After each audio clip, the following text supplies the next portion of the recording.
What's going on, everybody? Dave here at the Reef Aquarium shop in Indianapolis, Indiana. It is Monday, which means it's time for our weekly Q&A here on YouTube. We go live every Monday if you're unfamiliar. And if you'd like to catch that, hit the subscribe button below you and that little bell icon. That's going to let you get you notified every time we go live just like this for a Q&A. And now typically we're going to have a kind of a set topic of discussion.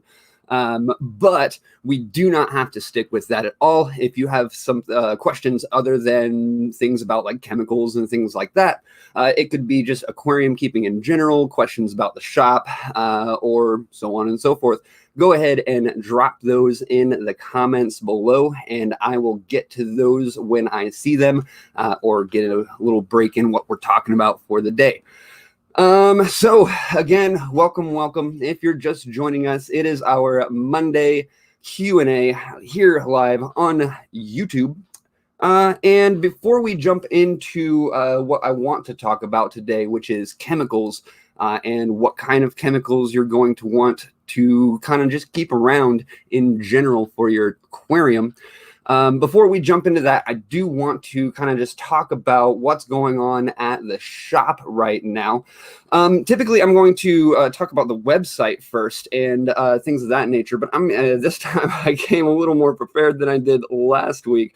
But let's check out what we've got going on at the website currently. Now, kind of get a good look at this the way it is now, because it's going through a bit of a facelift probably here in the next couple of days. And the reason it's going through a bit of a facelift is because we are finally about to be launching our what you see, what you get rocks and driftwood onto the website. Now, if you go into the shop, you'll notice it's not there yet, but we are getting there. You can check out our gifts and merch. That's going to get you our gift certificates, green pleco plushies, hats from us, and pretty soon we'll be getting our shirts and things like that up there as well. It's all kind of just in the process of happening. We've got our Neptune systems going up there. Bashy, Aquatop canister filters are hanging out on there as well. So lots of good stuff to check out still, but we've been working hard here on the back end to set up kind of the next round of things that we'll be doing here. So that's why you haven't seen many changes right now as far as new products going onto the website, just because we are setting up properly some what you see, what you get stuff that we are very excited about. So pay attention to that website here over the next few days, TheReefIndy.com. Also, while we're here, if you're in the area and want to request a service appointment, you can do that through our website. Also, if you wanted to see what we have in stock currently, we post up new arrivals, these lists, and as you can see, it's a pretty hefty list, but this is just new arrivals, and we update this every week. So this is a brand new list every week. And as you can see, we got a lot of saltwater stuff in last week. So this was updated on the 29th, Friday. So that was the last time this was updated. It gets updated every Friday. And I'm super pumped that we will actually be linking our Thursday room tours. Every Thursday on Facebook, we go live and walk through both the freshwater fish room and the saltwater fish room to check out what's new and just to see what's going on in the rooms. Those are actually going to be linked either this week or next week, starting this week or next week. I'm pretty sure it's supposed to be starting this week, but you'll actually get the link to that either in the top or the bottom of this page. I'm not 100% sure which yet. We're also getting ready to release our blogs and things of that nature. So much on the verge of happening on the website. So pay attention to that for sure. And while we're on the internet, and before we discuss chemicals, which if you're just joining us, welcome. Drop your questions in the comments below and we'll get to those. Could be about anything fish keeping wise or about the reef. Just drop them in the comments and I will get those answered as soon as I see them.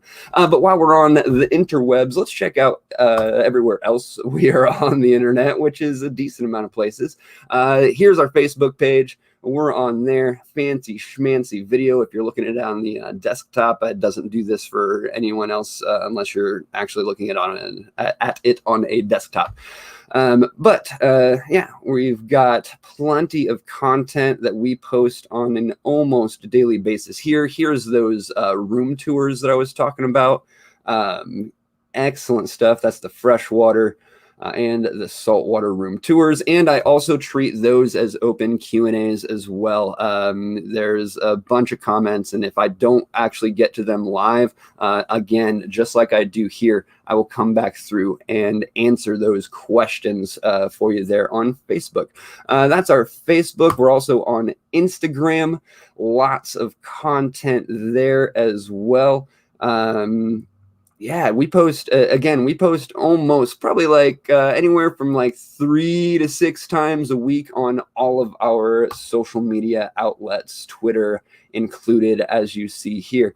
Today was Meme Monday. So, and something you might be noticing is that we just looked at all of our social media hubs here, and you haven't seen any crossover at all. We post unique content on all of our platforms, unlike a lot of things, pages that you see will kind of just circulate the same stuff through their different platforms, but we try not to do that. And then, of course, here is our main YouTube channel, and we've got plenty of videos out there. And the nice thing is that we do break those down in the playlists. Example, we've got the evolution of the reef, which I'm going to be putting all of our store tours on as we progress. We've got the micro pond, which you can see behind me. I haven't done a video on that recently, and I need to, but what I've been waiting on is to actually get the time to work on this waterfall structure I want to do for my micro koi pond. If you want to see, or you're like, oh, micro koi pond, what are you talking about, man? Go hang out in this playlist. There's only 3 videos there, so it's not going to take you a bunch of time. Check out what I've been doing with this little container that's got a bunch of plants sprouting out behind me. Check that out. Got a CView 18 set up, the TLDR, which is kind of just like a how-to. I do like quick, how do you do this? How do you do that? What's, just things of that nature. Also, you can check out all the live streams are in one place. Product reviews is kind of my jam. This is my favorite playlist, and I'm not going to play that video, but you can see in the playlist here, we've got a bunch of different product reviews for you to check out. So that is where we are on the internet, and I am going to go ahead and jump into actually talking about chemicals. And again, I do like to treat these as an open Q&A. Even if you're not watching this live, go ahead and drop your questions in the comments, and I'll come back through when I see you next, probably sometime tomorrow, and get those questions answered for you. Ooh, that is a good idea. Nicole jumping in the comments says, hey Dave, here's a suggestion for the Reef merchandise, logo stickers and window door clings. I'll totally love to represent a cling of the Reef's logo on my aquascape while doing photos. That would be awesome. And actually we did have bumper stickers for the longest time, and we're in this weird limbo with our merch right now, just because we're doing some new stuff and reordering some of the things we've had, but we've not really done a relaunch of we've updated our logo a little bit. It's different. I mean, honestly, the only thing that's different, if you look at our little logo, basically our profile picture everywhere. If you look at that, it used to be just the red, and now the only thing that we've changed about it is the white ring around it, which makes it pop, makes it look a lot better, but we haven't done anything new with that on it. But we have a lot of different ideas to incorporate some different things in doing that. So that is actually on the way, redoing our stickers, probably doing some window clings, things of that nature. But yes, that is in the works. I don't know a time frame on that yet, though.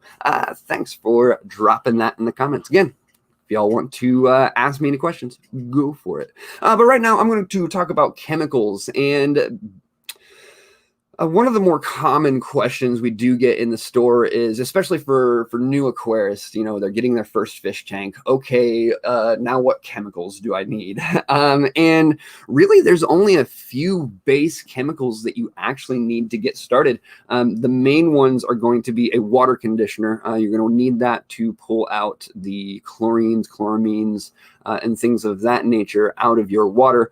So a water conditioner that's going to dechlorinate the water and detoxify some nitrates, nitrites, ammonias, things of that nature. And then some sort of bacterial stabilizer, especially if you're just starting this tank up.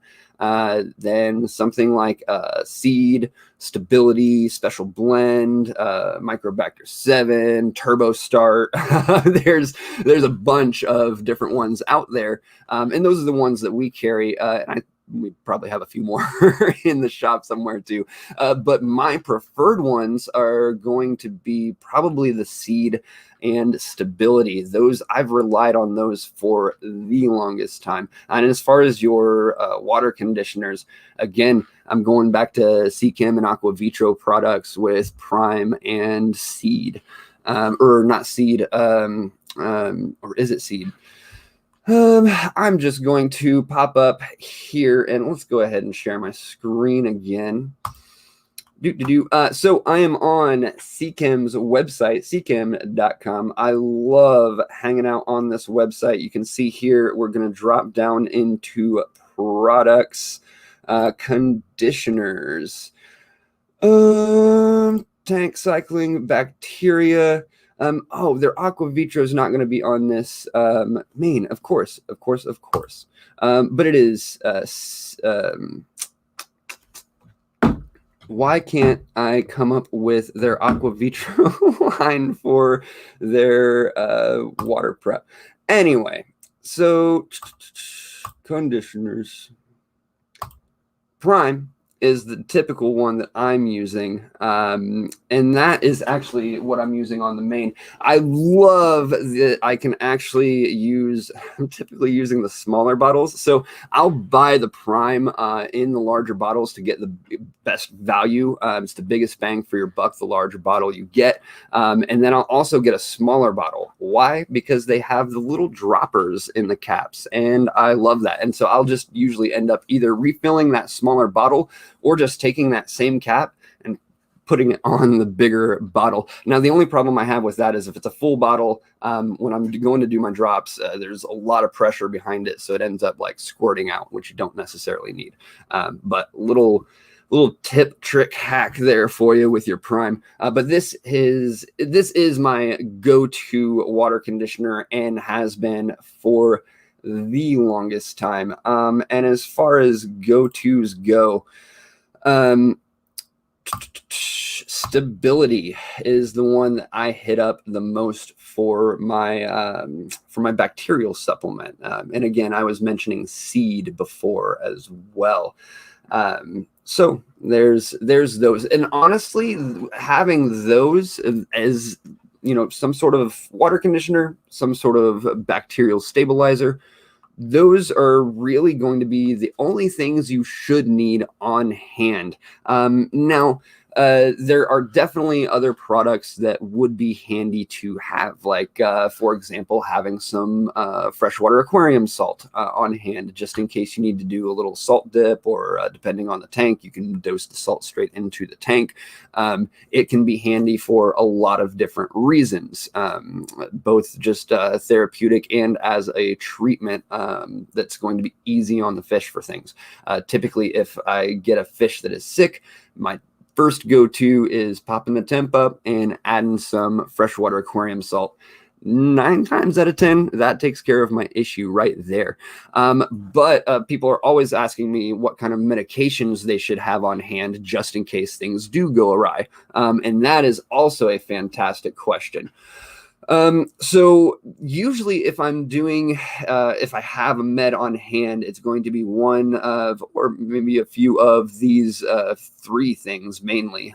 So I will either have Artemis and Herbtana, which are chemicals by Microblift. They're an herbal remedies that hit up the Artemis hits up bacterials and fungals. The Herbtana hits up parasitics and things of that nature. They can be dosed at the same time. You just want to, well, they can be dosed in conjunction with each other. You don't want to put them in the tank at the same time. I usually kind of separate them 12 hours apart, do one in the morning, one in the evening.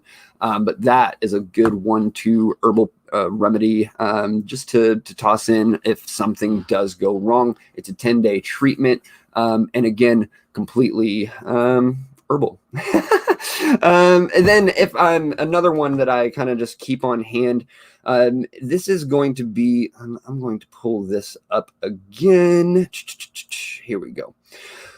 And this is going to be another Seachem product. And, you know, I tend to be a bit of a Seachem fanboy, I suppose, but we are a platinum sponsor for, or platinum dealer for Seachem, and I personally just love all of Seachem's stuff they put out. Well, most of Seachem's stuff that they put out.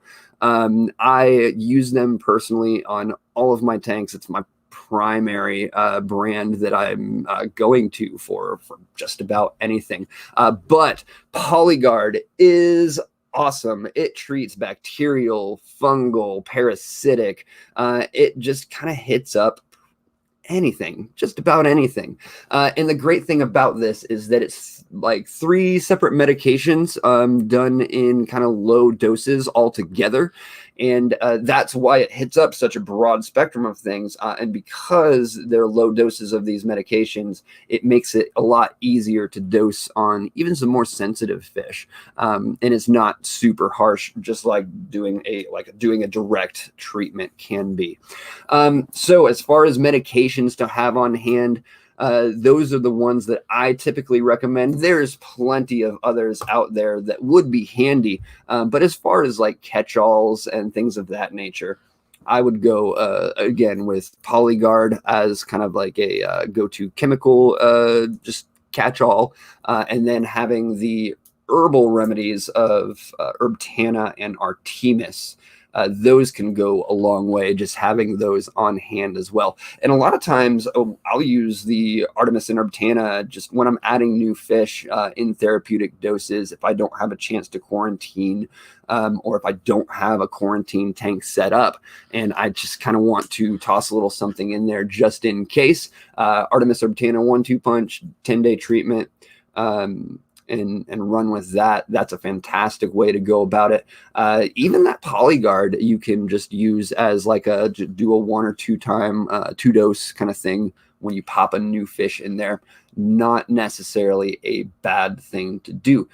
I always recommend quarantining your fish first regardless. If you have the ability to, absolutely do so. And we've talked about quarantining, actually, I feel like quite a bit in these live streams fairly recently, just because we've been talking about new setups, new tanks, and just, you know, kind of intro level stuff into the hobby. And I kind of want to not keep it that way, but that's been my focus recently, is just getting you guys started with your new tanks that you should have just gotten in Christmas, and taking you step by step through the process and just getting more advanced as we go. And again, as always, you know, my topics tend to be focused kind of broad spectrum, usually focused towards beginners. But if you have any other more advanced questions, please feel free to drop them in the comments below.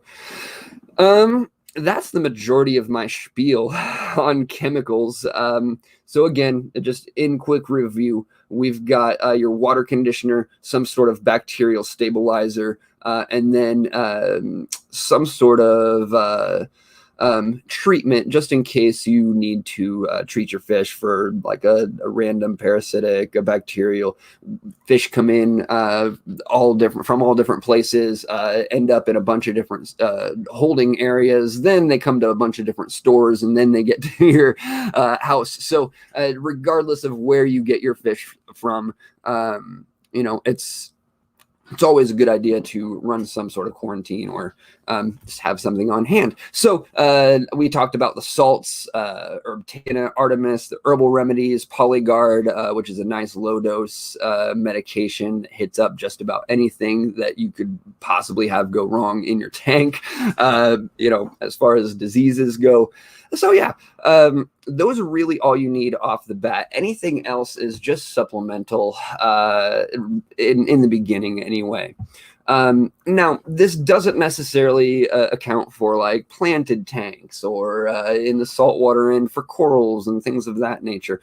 Also in the saltwater end, you shouldn't really be needing to worry about a water conditioner. I wouldn't be using tap as your base, especially if you're here in Indiana. Use RO as your base for salt, or just find somewhere that's pre-mixing it, not with tap water, of course. But most people, everyone I know around here that's selling water is using RO as a base, or they should be. They really, really should be. And the reason being is that there's just so much junk in our tap water that I find that over a slow period of time, you end up crashing reef tanks, especially. You end up crashing them over about a year to 2 years time using tap water as your base, just because there's a lot of stuff we don't want. So start with a pure base with RO. And we actually just talked about that in the video I just uploaded today. I was running very behind on this latest upload. I was supposed to put it out on Friday, didn't get to that. So it went out today. If you haven't watched that yet, pop over and watch that. It is the latest upload put out earlier this afternoon. And that is on keeping shrimp. Check that out. Yeah, man, this is not a popular stream today. I am still working on trying to figure out if going live at a different day and time is going to work out better for you guys. And honestly, today is kind of proving that for me. So I'm probably going to be ending this quite soon, because my max viewers at this point, I think, have been 2 today, which is fine. I'm here for you guys. If I have an audience of 1, I'm here for you. We can chat. That's I'm 100% down with that. But yeah, I think this further confirms that I probably need to just start thinking about changing the day and time up. Hopefully you are watching this at some point later and seeing this. And if you have a particular day and time that would work out better for you, drop that in the comments below. I actually almost thought about making this a morning show. Let me know what you think about that in the comments. Yeah, just a few thoughts floating around in my head. But again, I am done with my spiel about chemicals. Those are kind of just the ones you want on hand.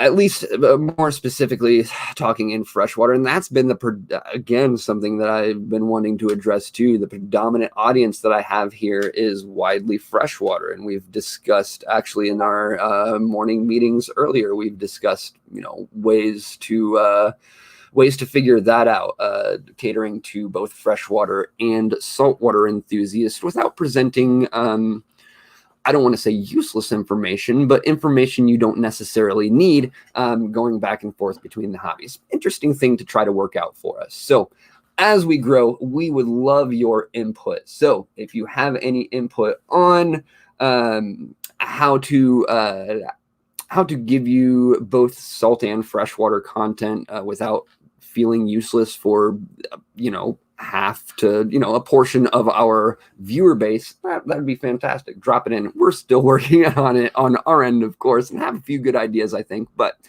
let me know what you think below. Nicole says, picked up a gorgeous male Nemo koi plug cat on Friday. Weren't those amazing? We still have a few, I'm sure, I hope. And those are gorgeous.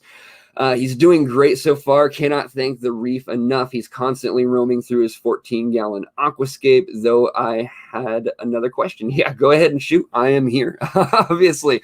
I think it's just, at this point, I think it's just you and me hanging out, Nicole. That's totally fine.